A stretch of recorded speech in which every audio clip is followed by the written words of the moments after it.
आज कार्तिक पूर्णिमा थीसी बेले राति रे बहुत मेहनत रे गोटे डंगाटे बनई थीसु आउ आज ताके बोलेबार टाइम आसीगला। तो फ्रेंड्स आमे सबे 3 बजार उठी बंद आड़े पलै आसु आउ ब्रश करिकिना गोटे गोटे बुड़ देकिना आसी पूजा पाठ टे करी दीप जलाई डंगा भसई देसु।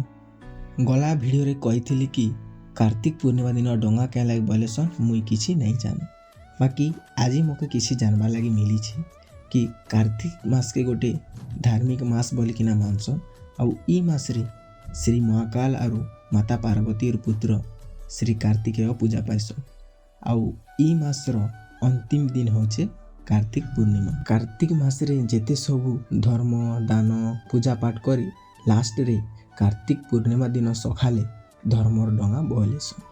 जदि किए भल से जानस कि कार्तिक पूर्णिमा दिन डंगा क्या लगे बोलेसन तो कमेंट रे श्योर कहबो आउ मुई किसी जदि भूल कहि दीछे बेले माफ कर दो।